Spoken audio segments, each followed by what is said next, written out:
what's up? Hi guys, welcome back to Love in the Mist. So guys, have you ever think that feeling discouraged is the hardest thing to go through?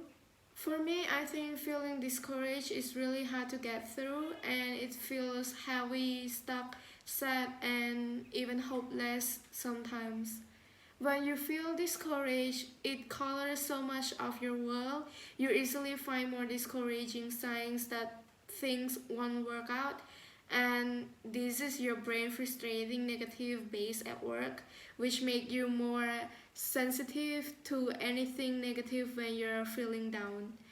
Without realizing it, you start peeling on feelings and stories from your past when you felt discouraged, which adds to the storm just when you need the opposite. And this week I was feeling discouraged because an opportunity I've been hoping would work out, it hasn't yet. It would be incredibly meaningful for me, for happier, for my book. I have done everything I can to make it happen and it's still possible. But I found myself losing hope and feeling pulled down the negative spiral. But I'm grateful that I had the awareness to notice my useless inner dialogues of harshness and negativity. See, this isn't going to work out, so it is a sign that other thing won't work out and there is nothing I can do to make it work out. Maybe I'm just not good enough. But awareness alone isn't enough. It is just a really important first step. So I decided to practice what I teach and get myself out of the negativity spiral by applying the 5 core happier skills to my discouragement.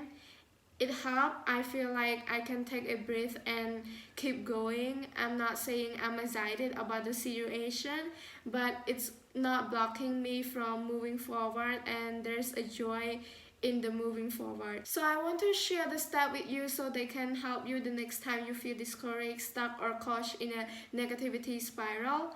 And the first step is acceptance. Allow yourself to feel what you feel. Acknowledge what you feel, write it down or say it to yourself. Research shows that when we acknowledge our difficult feelings, we get through them faster and experience them with a less intensity. The second part of practicing acceptance is to see how things are clear as they are without coloring them with your judgment of how they should be or blowing them out of proportion beyond the current situation. For example, if you're trying to lose weight and you're discouraged, acceptance means saying something like, I'm not where I want to be yet. I've had a tough time sticking to getting regularly exercise with all of my responsibility.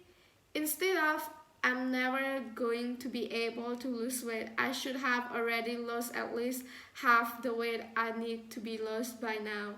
This always happens. I'm awful at sticking to any commitment and this is how it's going to be forever. So don't be like that. When you're able to see the situation as it is, you allow yourself to choose how to move forward. Acceptance is the opposite of giving up. It is an active decision to be mid-life where it is decide on your next step from there. Now let's go to our second step is gratitude. Okay, so let's just be honest and acknowledge that the last thing you want to be doing when you feel down or discouraged is counting your blessings. I'm with you, but science shows it is also the best way to help yourself feel better. When you practice gratitude, your brain releases serotonin and dopamine, which make you feel good in the short run, but you also become more productive, less anxious, and develop a mindset of possibility vs scarcity. So take out a piece of paper and write down 3 things you're grateful for, as closely related to the thing that is discouraging you as possible.